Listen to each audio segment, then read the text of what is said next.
Tanyakan pada kuil hati daripada merasakan banyak mata yang tertuju padanya tanpa rasa percaya diri sedikit pun. Yao Lingxi tersenyum pahit dan berkata tanpa ragu. Tanya istana hati, kata-kata Yao Lingxi membuka pintu ingatan bagi semua orang. Dan penglihatan mereka menjadi rumit.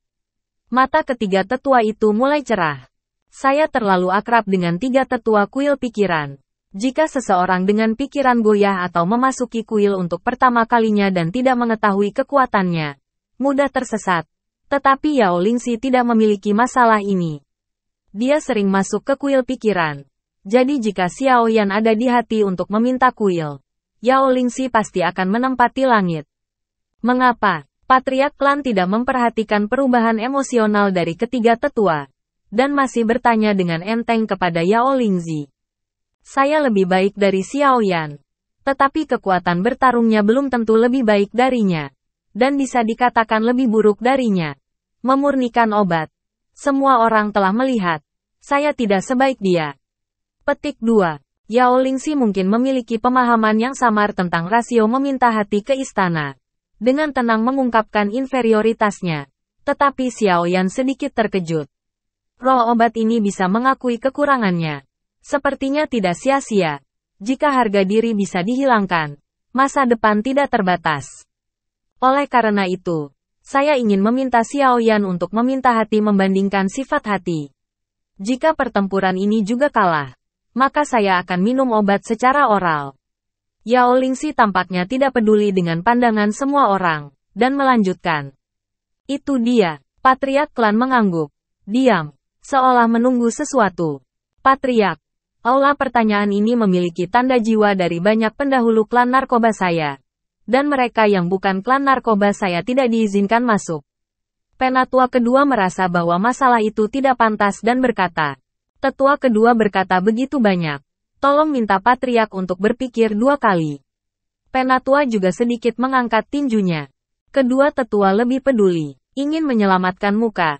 Bahkan Xiao Yan Yongxi yang bersemangat kehilangan salah satu dari 3 tetua buru-buru berkata, Xiao Yan sekarang adalah leluhur dari Patriark dan tidak dapat dianggap sebagai orang luar. Petik 2. Ketiga tetua.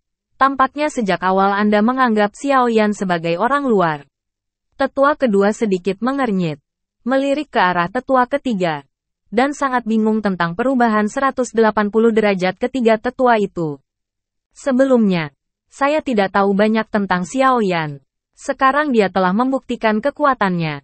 Dia secara alami adalah anggota keluarga apoteker saya. Ketiga tetua itu berkata dengan nakal tanpa mengubah warna dan detak jantung.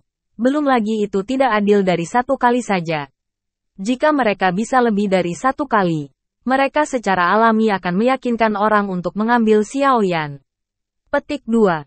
Para tetua melihat bahwa ketiga tetua mengubah wajah mereka lebih cepat daripada mengubah langit. Diam-diam memfitnah di dalam hati mereka. Karena takut Anda belum meyakinkan diri sendiri dan tidak menerima Xiao Yan. Namun, semua orang memikirkannya. Bagaimanapun, Xiao Yan bukan lagi orang luar. Lebih baik bertanya ke kuil hati. Jika Yao Lingxi bisa menang, ada baiknya juga menyelamatkan muka beberapa petugas medis.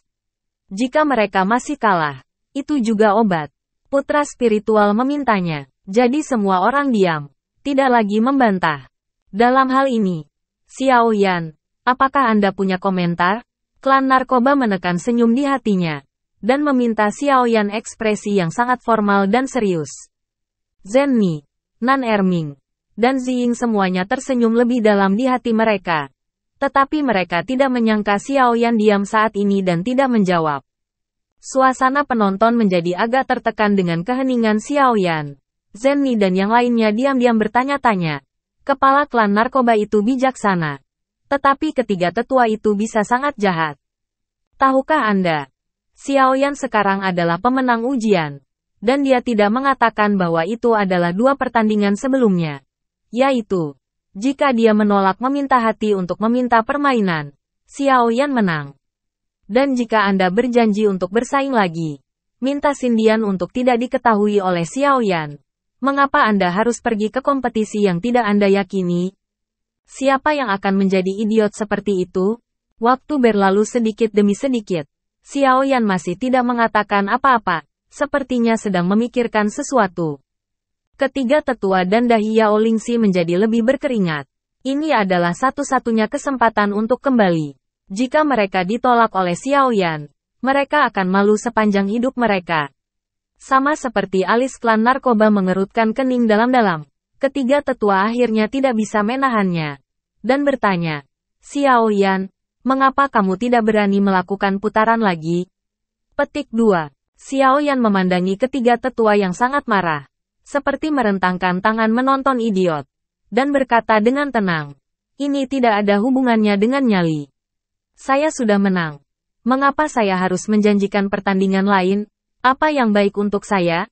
Petik 2. Ini, ketiga tetua tidak mengharapkan Xiao Yan untuk menjawab dengan begitu jelas. Dan dia benar-benar tertekan dan menangis. Menyerah. Kamu dan Yao Lingxi benar-benar tidak mau. Karena itu masalahnya. Lebih baik mengaduknya. Ketiga tetua mengambil keputusan dan berkata dengan lantang. Rasio satu permainan tidak adil. Dan Xiao Yan, jika Anda tidak cukup beruntung untuk menang. Tetapi jika Anda memiliki keterampilan yang sebenarnya, mengapa takut pada pertandingan lain? Petik 2. Xiao Yan sedikit tersenyum, dan berkata, apakah Xiao mau cukup beruntung untuk menang? Semua orang akan melihatnya. Setiap orang memiliki pikiran yang jernih. Dengan mata tua dari ketiga tetua, apakah Anda masih bisa melihatnya? Petik 2. Kamu. Tiga tetua tercengang oleh kata-kata Xiao Yan, memutar mata mereka. Dan urat biru itu sama jeleknya dengan cacing tanah yang menonjol di dahi mereka. Namun, karena Yao Lingxi dan ketiga tetua diundang dengan antusias, Xiao Yan tidak akan baik jika dia menolak secara membabi buta. Xiao Yan melihat bahwa ketiga tetua dan Yao Lingxi telah kehilangan akal dan tujuannya telah tercapai. Dan kata-katanya tiba-tiba berubah. Jadi kamu berjanji, ketiga tetua tertegun. Dan tendon biru yang menonjol tiba-tiba mereda. Merasa bahwa Xiao Yan telah menjadi sedikit cantik sekaligus. Dan dia dengan senang hati bertanya kepada Xiao Yan lagi dan lagi. Telapak tangan Yao Lingxi juga cukup tegang untuk mengeluarkan lapisan keringat dingin. Dan matanya menatap Xiao Yan. Karena ketiga tetua dan Yao Lingxi bersikeras untuk menambahkan kecocokan. Dan secara khusus memilih rasio jantung yang dipertanyakan. Mereka pasti yakin akan hal itu. Namun, saya sudah menang sekarang.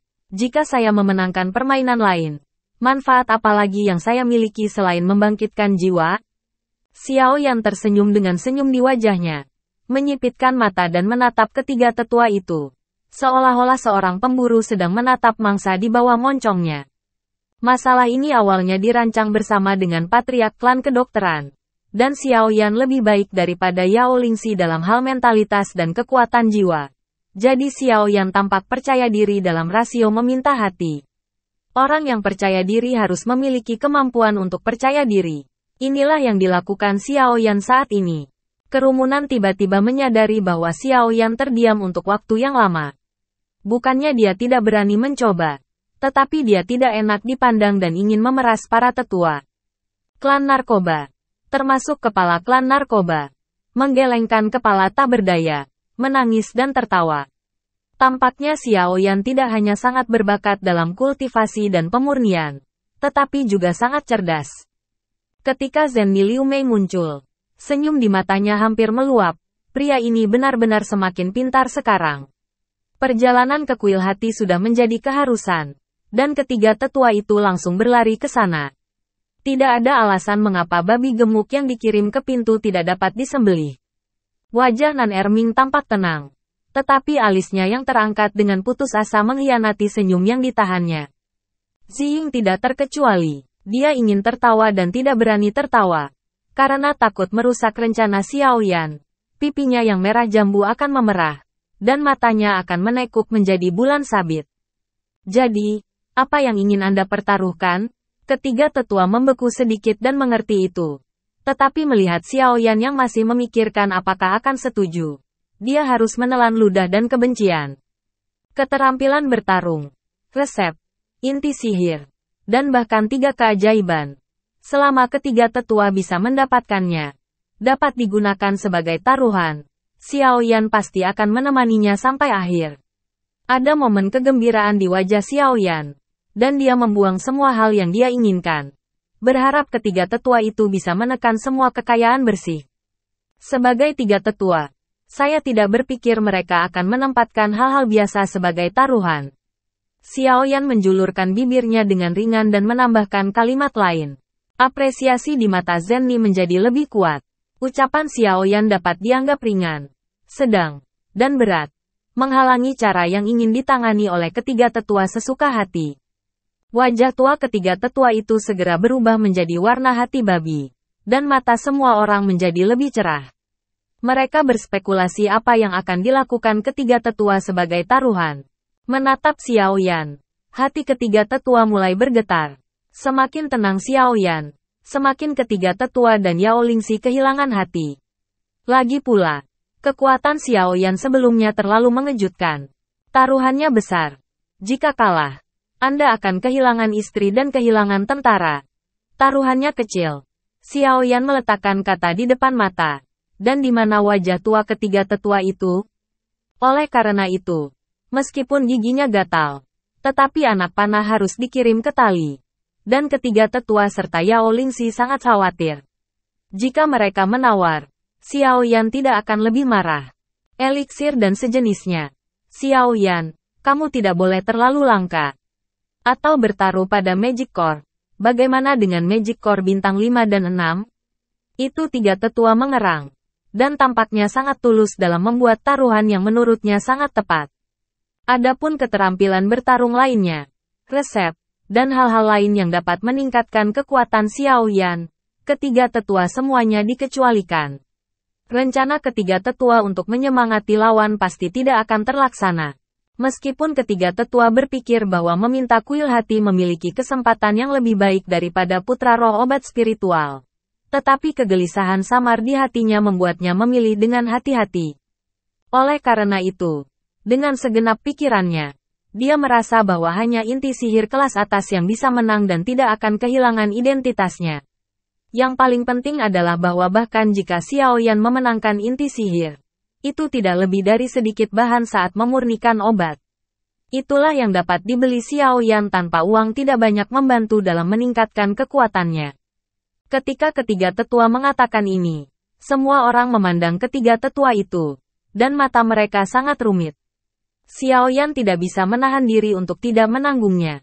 Tiga tetua yang baik, jelas ingin menyebarkan sesuatu yang tampaknya tidak banyak berguna bagi saya. Sayangnya, Anda tidak dapat mengetahuinya. Tetapi Anda tidak dapat memikirkan inti ajaib ini untuk saya. Terlalu berguna untuk mengatakan, saya tidak punya apa-apa di Xiao Yan. Yang paling hilang adalah inti sihir tingkat lanjut. Jangan memeras saya sangat menyesal untuk orang tua ini yang mengincar saya di mana-mana. Xiao Yan melirik Zenni yang menutupi mulutnya dan tersenyum. Keduanya penuh perhatian. Xiao Yan Qiang menahan senyum. Alisnya menjadi lebih gelap dan lebih dalam. Dan dia merasa sangat terluka. Dan berkata dengan sedih kepada ketiga tetua. Inti sihir ini berguna bagiku. Yaitu memurnikan obat. Dan itu didasarkan pada jaring Xiao saat ini. Bernilai, ini tidak terlalu sulit untuk diperoleh. Dan sepertinya tidak terlalu berguna. Petik 2. Patriark klan narkoba juga sedikit tidak senang. Nah, Anda tiga tetua klan narkoba. Agar cucu bayi Anda memberitahu murid-murid saya di mana-mana. Sekarang saya telah memberi Anda kesempatan kedua untuk menyelamatkan muka. Tetapi Anda tidak tahan untuk menekan bagian bawah baby mengeluarkannya. Di hadapan wajah patriark yang semakin suram, ketiga tetua itu menggosok tangan mereka dengan gelisah. Dan berkata dengan sedikit memalukan. Ini, Anda lihat. Ada patriark sebagai leluhur Anda. Pada dasarnya Anda tidak terlalu kekurangan. Orang tua itu memikirkannya. Dan hanya inti sihir tingkat lanjut yang dapat menanganinya. Dan inti sihir bintang 5 atau 6 ini tidak begitu mudah diperoleh di pasar. Jika Xiao Yan berpikir bahwa taruhan ini ringan, Anda mungkin ingin menambah jumlahnya. Bagaimana itu, Xiao Yan? Ini lebih sulit dikatakan daripada coba-coba. Orang tua itu juga memikirkanmu. Pengunjung adalah pengunjung. Jadi dia tidak bisa membuat Anda terlalu mahal. Petik 2. Wen Yan berkata. Wajah Xiao Yan sedikit bermartabat dan dia tidak mengatakan sepatah kata pun. Hati ketiga tetua menjadi semakin terganggu. Ketiga tetua. Lelaki tua itu ingat bahwa Anda memiliki beberapa resep dan keterampilan bertarung yang bagus. Karena peningkatan tes ini diajukan oleh Anda, maka Anda harus memiliki kepercayaan diri untuk menang. Dalam hal ini, mengapa tidak menjadikannya sebagai taruhan?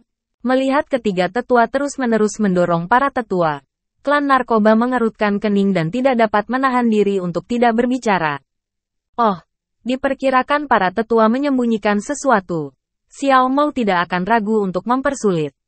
Saya tidak tahu berapa banyak inti sihir senior yang direncanakan untuk diproduksi oleh para tetua. Xiao Yan melirik penuh rasa terima kasih pada patriark klan, dan sangat tersentuh. Tapi saya tergerak. Tetapi saya tidak berani membiarkan leluhur berbicara, dan bergegas kembali ke inti sihir tingkat tinggi lagi. Tidak ada kekurangan resep dan keterampilan bertarung Xiao Yan. Sebaliknya, permintaan untuk inti sihir tingkat lanjut seperti jurang maut, yang membuatnya sakit kepala. Tidak hanya dia membutuhkannya, tetapi Nan Erming, Ziying, Lang Tian, dan bahkan King Muer semuanya membutuhkannya. Selain itu, pemurnian eliksir berkualitas tinggi juga akan dibutuhkan di masa mendatang. Jika ketiga tetua terpaksa berubah pikiran, sudah terlambat untuk menyesalinya. Patriark klan narkoba mendengar sepatah kata pun, memandang Xiao Yan dengan serius, dan mulai merasa bahwa dia tidak dapat melihat muridnya. Para penonton juga sangat terkejut. Seperti yang dipikirkan semua orang, Xiao Yan bukanlah iblis. Bahkan jika Magic Core sebagus itu, tentu tidak sebagus resep dan skill bertarung. Mendengar pernyataan Xiao Yan, tiga tetua yang berada dalam situasi yang memalukan merasa lega dan diam-diam gembira. Seolah-olah mereka mengambil tawaran besar seperti Rongsheng di tanah dan tertawa. Keponakan. 300 inti sihir bintang 5. 66 inti sihir bintang. Bagaimana tentang? Petik 2. Melihat ketiga tetua itu dalam sekejap bahkan mengubah nama Xiao Yan. Tidak hanya kepala klan narkoba dan Xiao Yan, tetapi hampir semua orang tidak bisa menahan tawa. Xiao Yan melambaikan tangannya ke tiga tetua. Ekspresinya berhenti sejenak sebelum dia berkata, "Lebih sedikit. Kamu harus menambahkan lebih banyak." Petik 2. Para tetua melirik Xiao Yan dengan curiga. Ekspresinya ragu-ragu. Dalam ujian tambahan ini, sejujurnya Xiao memiliki sedikit peluang. Dan itu sama sekali tidak ada artinya bagi Xiao. Karena Xiao sudah menang. Jadi mengapa repot-repot dengan lebih banyak masalah? Xiao mau setuju untuk tidak mustahil. Tapi itu sama sekali bukan pertaruhan untuk Xiao Guao dua tanggal yang diminati Xiao Mo. Terlebih lagi, ini adalah taruhan, bukan taruhan. Siapapun yang kalah dan siapa yang menang memiliki dua klaim. Jika ketiga tetua takut kalah, mengapa repot-repot meningkatkan persaingan? Xiao Yan berpura-pura acuh tak acuh, dan bahkan samar-samar mengungkapkan gagasan untuk mundur. Nan Erming dan Ziying berteriak keras untuk tidak membuat diri mereka tertawa. Wajah mereka memerah dan merah. Dan orang-orang narkoba mengira mereka mengkhawatirkan Xiao Yan. Tiga tetua mendengarkan arti dari kata-kata Xiao Yan. Tampaknya jika mereka tidak menambahkan lagi, mereka tidak akan mau menerima tes perbandingan. Mereka mau tidak mau mengubah wajah mereka, dan diam-diam meminta kuil hati untuk membandingkan. Akankah Yao Lingxi kalah darimu? Mustahil. Tambahkan. Toh Anda tidak bisa kehilangannya. Petik 2. Jika demikian, ketiga tetua tidak lagi ragu. Menggigit gigi. Berpura-pura kesakitan. 500 inti sihir bintang 5 dan 6 inti sihir bintang 6. Petik 2. Ketiga tetua berpikir bahwa nomor ini pasti disetujui Xiao Yan dengan segera. Saya tidak menyangka Xiao Yan masih ragu-ragu dan menolak untuk setuju. Dan mau tidak mau marah ini hampir semua inti sihir senior yang telah dibunuh orang tua itu selama puluhan ribu tahun. Kata-kata mengingatkan Xiao Yan untuk tidak melangkah terlalu jauh.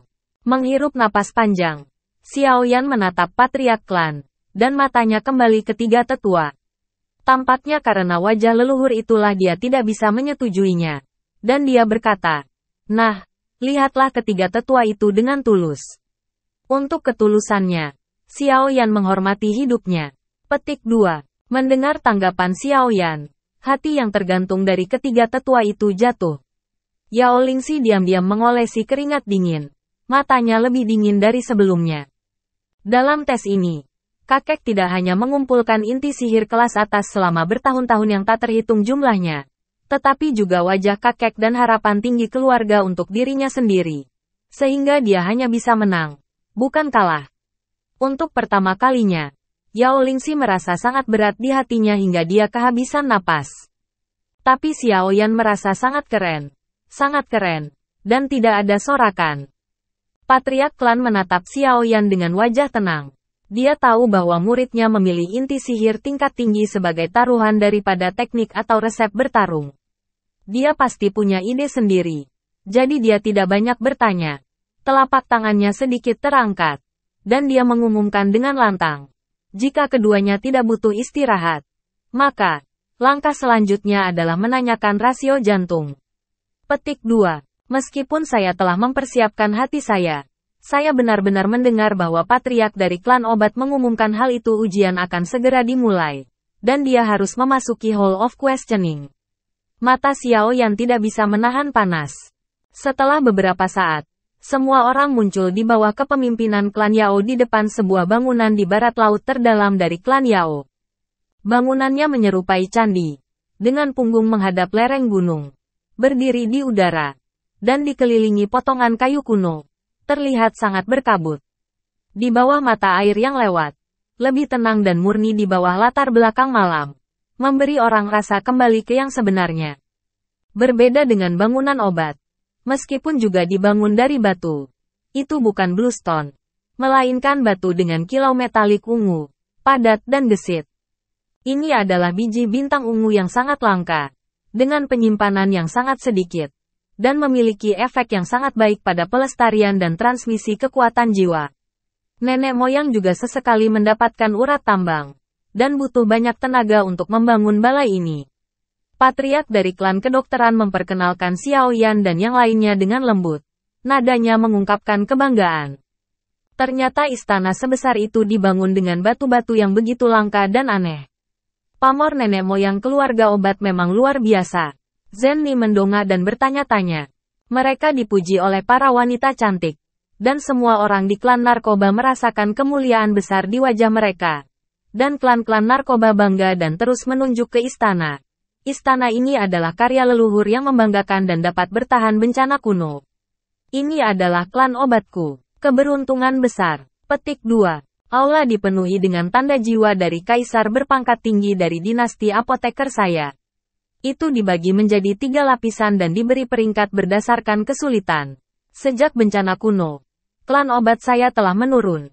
Dan semakin sedikit kaisar berpangkat tinggi. Sehingga jejak jiwa yang dapat tinggal di kuil hati yang meminta ini mulai berkurang. Setelah bertahun-tahun diinterogasi, tidak banyak yang tersisa di lantai pertama. Petik 2. Patriark klan kedokteran menghela nafas dan melanjutkan dengan berkata, Cap jiwa di lantai 2 ditinggalkan oleh Kaisar Bintang 7. Kekuatan jiwa mereka pada dasarnya berada di puncak alam kekaisaran. Dan hanya ada sedikit alam kekaisaran awal dan akhir. Kekuatan jiwa tidak boleh mengaktifkan banyak jejak jiwa sekaligus. Dan jejak jiwa dari lapisan ketiga semuanya ditinggalkan oleh Kaisar dengan lebih dari 8 bintang. Kekuatan jiwa mereka semua di atas level. Jika kekuatan jiwa tidak cukup kuat jika orang tersebut memasuki lantai 3 dan masuk ke lautan pengetahuan. Pertanyaan apakah mereka dapat menjawab jejak jiwa ini adalah masih kedua. Saya khawatir bahkan teguran sekecil apapun dari jejak jiwa sulit untuk ditolak. Oleh karena itu, field test ini dilakukan di lantai 2, dan tidak pernah masuk ke lantai 3. Petik 2. Ingat, ketika Anda memasuki aula tanya hati ini, Anda harus berpegang teguh pada hati Anda. Semua ciptaan bergantung pada kebetulan. Siapapun yang bertahan lebih lama di dalamnya memenangkan kontes. Lanjutkan. Patriark klan beralih ke Xiao Yan dan Yao Lingxi. Xiao Yan mengepalkan tinjunya sedikit ke arah Patriark klan kedokteran. Dan berterima kasih kepada Xin Yan atas rahmatnya. Dan tersenyum pada Zenni, Nan Erming, dan Ziying. Kemudian dia menginjakkan kaki di atas angin dan melayang ke aula pertanyaan. Saat ini, Yao Lingxi sudah memasuki kuil Xiaoxin selangkah lebih awal. Jadi tidak pasti. Apa gunanya satu langkah? Xiaoyan tersenyum sedikit. Warna kegigihan pada pupil yang terkulai tiba-tiba muncul. Dan sosoknya tiba-tiba jatuh ke dalam bayang-bayang. Dan sosok itu juga tidak memasuki kuil hati yang bertanya. Mendorong gerbang lantai 2 yang terlalu berat untuk dibayangkan. Melihat sekeliling. Aula itu abu-abu dan kosong. Dan Anda tidak bisa melihat apa-apa. Pada saat ini, dia seperti tempat yang ditinggalkan. Kehancuran membuatnya bertanya-tanya apakah dia datang ke tempat yang salah. Selain itu, saat pintu perlahan tertutup, sepertinya memutus semua kontak dengan dunia luar. Dan tiba-tiba menjadi hitam pekat. Segelap tinta gelap. Dan sangat gelap sehingga Anda tidak dapat melihat kelima jari Anda. Sepertinya ada raksasa di aula yang bisa memakan cahaya. Binatang itu melahap semua cahaya. Sebagai seorang kaisar yang bertarung, meskipun akan dipengaruhi oleh pergantian siang dan malam, dampaknya tidak besar, dan tidak mungkin untuk memiliki mata yang buta. Tapi sekarang, sebagai kaisar bintang 4, seorang apoteker penyulingan yang telah ditempa oleh langit dan memiliki penglihatan yang lebih baik daripada kaisar biasa tidak dapat melihat lebih dari 3 kaki. Bagaimana mungkin Xiaoyan tidak terkejut? Perubahan itu terjadi begitu tiba-tiba. Xiaoyan sama sekali tidak siap. Tubuhnya tiba-tiba kaku. Dan kaki kanannya yang terangkat begitu tergantung di sana. Kemana dia berani bergerak maju? Apakah karena kurangnya adaptasi? Xiaoyan diam-diam menebak. Tapi dia cepat-cepat menepis spekulasi. Meskipun tidak diadaptasi untuk sementara waktu. Itu hanya sesaat. Tetapi waktu sekarang telah berlalu beberapa saat. Dan situasinya tidak berubah sama sekali. Dia dengan hati-hati menurunkan kaki kanannya yang terangkat dan berdiri di belakang gerbang batu. Menunggu dalam diam. Xiaoyan berpikir bahwa, sebagai kiblat tempat suci pencerahan, akan ada lampu setelahnya. Atau akan ada hal-hal seperti mutiara malam yang dapat membawa kehangatan pada penglihatan dan jiwa orang. Setidaknya itu akan membuat orang sedikit lebih nyaman. Di tempat yang tidak dikenal ini. Namun, setelah beberapa lama, aula masih gelap dan sunyi. Dan hanya detak jantungnya sendiri yang tampak sangat jelas. Xiaoyan mengangkat alisnya sedikit. Dia terkejut dan merasa sedikit aneh. Ini membuatnya merasa tidak nyaman dan lebih asing daripada tidak ada cahaya. Saya sangat ragu apakah ini kiblat atau tempat pengasingan. Xiaoyan menggelengkan kepalanya dan tersenyum pahit. Diam-diam, dia merasa tempat itu aneh.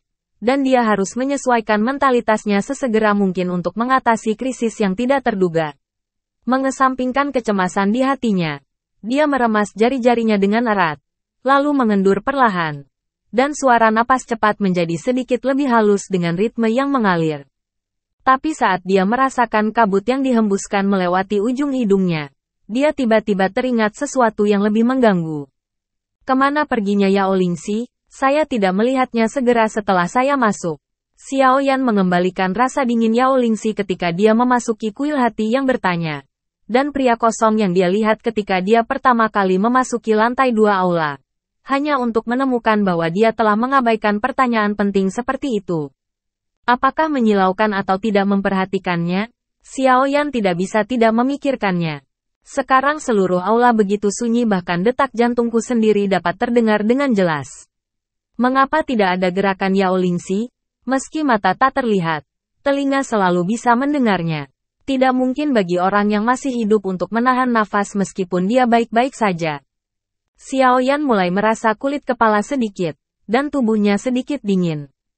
Tempat perlindungan yang dibangun oleh nenek moyang klan obat tidaklah sederhana. Seorang pria yang hidup bisa menghilang di dalamnya dengan aneh.